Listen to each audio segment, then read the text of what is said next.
What's up, guys? This is DansKing1711, the best damn thing in gaming around. I screwed up my own intro there because I've had so many different ones. Anyway, what we're doing today is we're bringing you guys another deck profile. This time it's not Rogue Deck Wednesday. This time it's Meta Deck Monday. Yes, that's right, folks. I'm starting up another brand new series that ties into the Rogue decks, but for the more meta players. That's right, we're doing Meta Deck Mondays, obviously. And this is one I came up with myself, taking what I know of Wind Witches, and the fact that there's now a Wind True King. Well, it's actually Draco Phoenix, but you get the idea. And, well, putting them together. So here we go, guys. Starting off, we have 3 Maramelon, the True Draco Phoenix. Now, obviously, just like any of the other True Kings, you can destroy 2 monsters, including 1 wind, to special summon this from your hand. But if you destroy two wind monsters, it vanishes the top 4 cards from the top of your opponent's deck. And if it's destroyed by a card effect, you add 1 worm, non-wind monster from your deck to your hand. So you can add any of the other True Kings to your hand when it's destroyed by a card effect. Up next, we have the 1 Asmagard Vanisher, the True King Asmagard Vanisher. And even though it's the only fire monster in this entire... Oh, actually, no. We actually do have another fire monster in Ash Blossom. Now that I'm thinking about it. Mainly, I have him in here for his destruction effect, where if he's destroyed by a card effect, I can add 1 non-fire worm-type monster from my graveyard to my hand. Okay. Up next, we have 2 True King Lithogasm the Disaster. Obviously, he's the Earth True King. So, if you do 2 Earths, in our case, either another copy of himself or Max C, because that's the only Earths we run, I do believe. Yeah.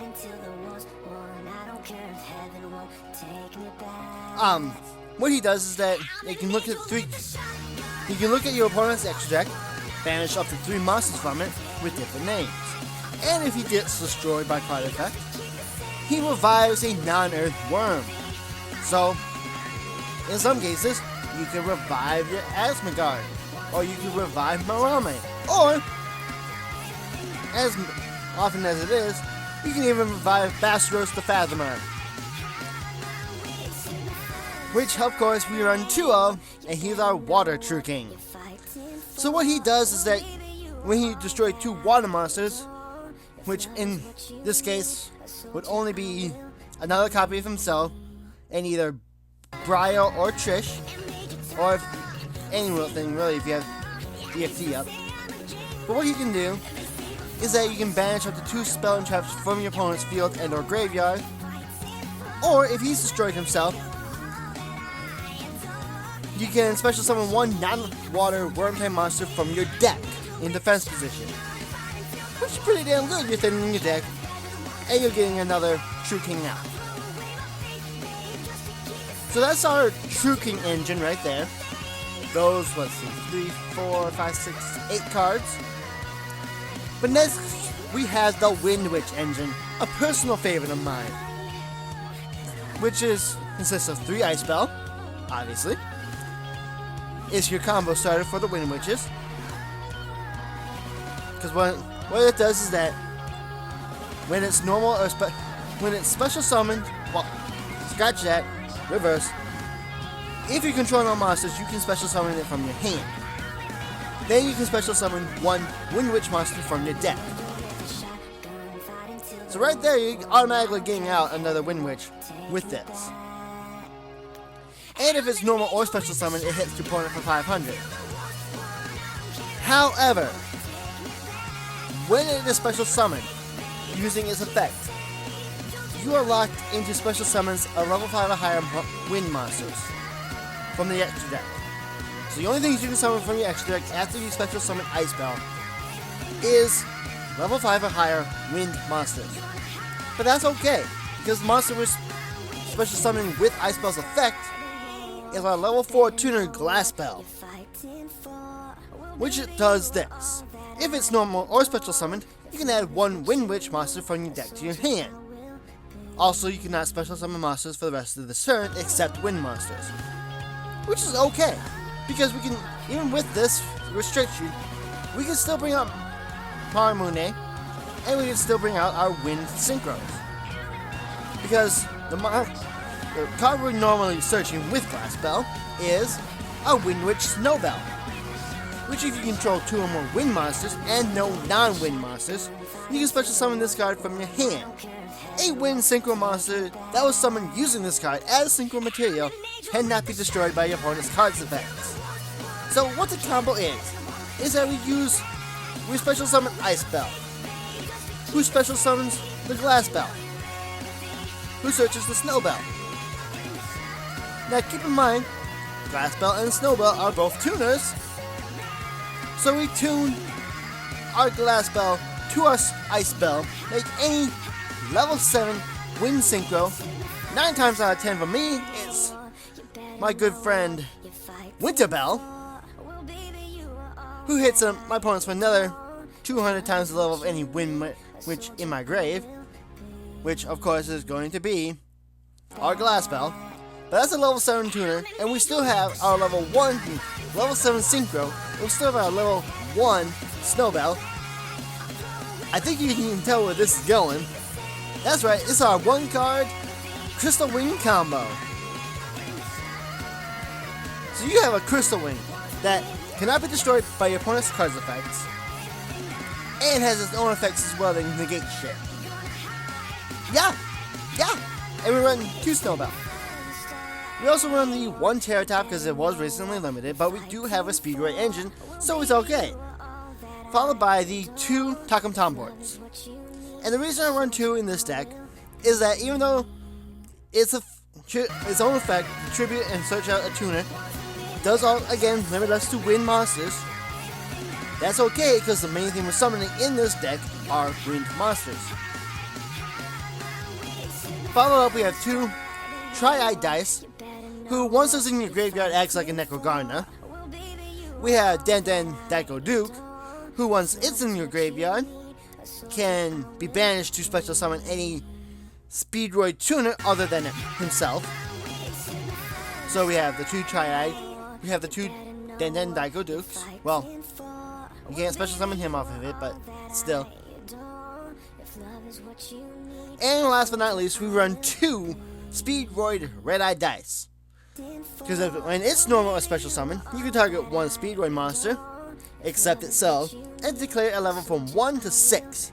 It becomes that level till the end of the turn. Now keep in mind, you can use that effect to target the main deck Speedroids, any of these, or you can use it to target your Synchro Speedroids. And since they're also Synchros, and you have a level 1 tuner, actually no, that won't work. I figured, for a second I was thinking you could go into Crystal Wing via that way as well, but, actually maybe, depending on what else you have on your field. But anyway, after all that, we have the 3 Reborn Tengus. Personal favorite of mine.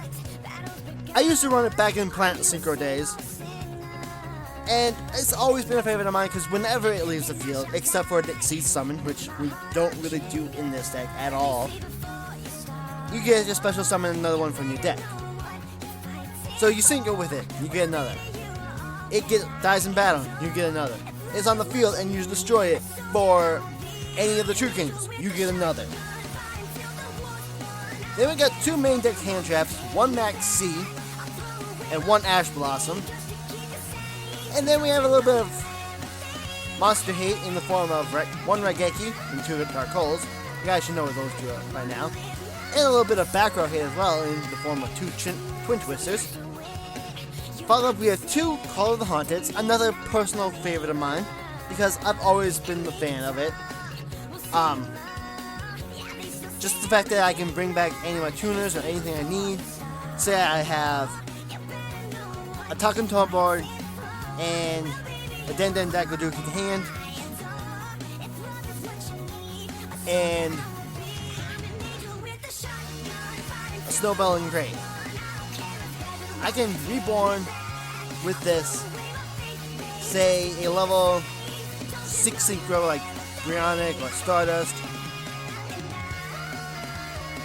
Special normal summon the Deco dude. Actually, I have to charge warrior. I don't. Normal summon the Deco dude. No. I'm overthinking this, but anyway, moving on. We have 1 warning, 2 solemn strikes, and 1 Imperial Order. The reason we run Order in this deck is because we don't really run that many traps. We don't need spells. We only have 5 ourselves in the main deck, as well as 4 more on the side. So, Imperial Order is not going to be hurting us very much, but against decks like Blue Eyes, True Draco, True Draco Zoo, any deck that's special or spell heavy, this is going to shut down. Moving on to the X deck, we only have 2 Exceeds, both of them rank 9. True King DFD the Beast, or True King of all the Calamities, depending on where you're from. It can change the level of anything on the field, or not the level, the attribute to anything on the field or in hand. And I forget what else it can do off the top of my head, but I rarely go into this. In fact, I rarely go into either one of these Exceeds. But the other one we run is Phantom Fortress, Enter Blathnier. I think that's how you pronounce it. Correct me if I'm wrong. But basically, it's sort of like in the Exceeds version of Trish. Once per turn, you can attach 1 Exceed material from this card, and then either banish 1 card your opponent controls, banish 1 random card in your opponent's hand, banish 1 from their opponent's graveyard, or banish the top card of your opponent's deck face up. That's a lot of banishing. Up next are Synchros. 1, Tyrant Red Dragon Archfiend. This is another personal favorite of mine, and there has been a few times where I've actually been able to bring this out. And when I do, it's like, oh my god, you just brought out a level 10 Synchro in a deck that's designed to bring out a specific level 8 Synchro. So yeah, it catches some people off guard. 1 Trish, because it's Trish. But we also run 1 Mistworm, because it's a level 9 Wind Synchro that we can make as well. 1 Stardust Dragon. 1 Crystal Wing Dragon, because obviously we're running this if we're running Wind Witches. We also have 1 Psyframe Lord Omega. A personal favorite of mine from level 7 Synchros is Black Rose Dragon. Yes, it's a fire, but if we're not under the wind restriction, we can make this pretty easily. 1 Winter Bell, again, this is where I go into 9 times out of 10 when I'm making my Wind Witch combos. And if I've already used this, then I'll go into Clear Wind. Or there are times where, and I have to open Godly for this to happen, I can do my Wind Witch combo, get up my Crystal Wing, and then proceed to use the Speed Roids to make this. It has happened because the Wind Witches don't use your normal summon. So if I open Ice Belt and my 1 Terratop, I could go into both Crystal Wing and Clear Wing in the same turn. Moving on, we are on 1 Brionic, because it's Brionic. 1 Stardust Charge Warrior, so level 6 Wind Synchro, and when it's summoned, we get to draw 1 card.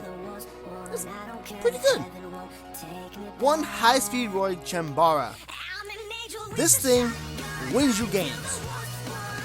Not only can it make a second attack each battle phase, but each time it attacks, before the attack goes through, it gains 200. So it attacks, it's at 22, then the attack goes through. It attacks again, 24, then the attack goes through. It's pretty nice. And then 1 High Speed Roid Kendama. I mainly like this because A, it's another level 16 code that we can make, and B, it does piercing. And you all know by now should know that I love piercing damage. Moving on to the side deck, we have 2 Effect Veilers, 3 Droll and Lockbird, 2 Ghost Ogres, 2 Forbidden Chalice, 2 System Down for those ABC decks or anything else that runs a lot of machines. Hell, I even run it for the mirror match because the Speedroids happen to be machines. 2 Anti-Spell Fragments. Again, the only spells we run are Raigeki, 2 Dark Hole, and 2 Twin Twisters in the main. This doesn't hurt us a lot, but it hurts other decks more. And last but not least, 2 Dimensional Barrier, mainly for the Zoo matchups, or anything that's specific or focuses on one type of special summoning from the extra deck, or even retros. The reason I side it and don't main it is because True Draco is a thing, and they don't need the extra deck at all. In fact, they're not even affected at all by Dimensional Barrier. So with that, I'm going to see if I can get you guys a competent game going, and we'll be back after that. Alright guys, we're back into the games now. These are going to be via replays that I had on the Checkmate server, my Checkmate server. This first one is the deck that we just profiled up against True Draco. And this is pretty much what happens when they get shut down by Imperial Order. So, I have the luxury of going first here. And my hand's okay. I get the Den Den Deku, and immediately I pop it and the Snowbell in my hand for the Draco Phoenix. This gets the Den Den Deku in my grave for later. And I also set the Imperial Order, not knowing what I'm up against at this point. As you can see, he opened up Heritage, Masterpiece, Maiden. So it's True Draco Kaiju, and striking the Kaiju. Like, at this point, I don't know this. So I go into all that, and I hit the top 4 cards of his deck, end up being Terraforming, Revival, Secession, and Ghost Ogre. At this point, I'm like, yes, I'm glad I set the Imperial Order, because now I know I'm up against True Draco via this run right here and the Revival. I'm like, yes, on his turn, when he goes to do something, I can flip the Imperial Order, shut him down, and we'll go from there. So he goes, sets the warning and the notice, and then tries to play the Heritage, at which point I flip the order over on him, and he's like, ah. He's like, so he ends up just tributing over my Maiden, or my Draco Phoenix with the Kaiju, and then tributing the Heritage for the Maiden. Now keep in mind that Maiden's only 23 and Sticky String Kaiju is 24, because that's going to come in importance later. So doing so pops that. I draw into a Reborn Tango. I'm like, okay, I got options here. I got the Den Den Deku in grave. I can use that to special summon the Red Eye Dice, and then normal summon the Tengu. That was my first intended play. So I go for that. He strikes me. I'm like, okay, I'll just go ahead and normal summon the Speedroid. He warnings that. I attack into his Maiden and he quits. So that was game 1, and I'll be back with one more game because this has been kind of short.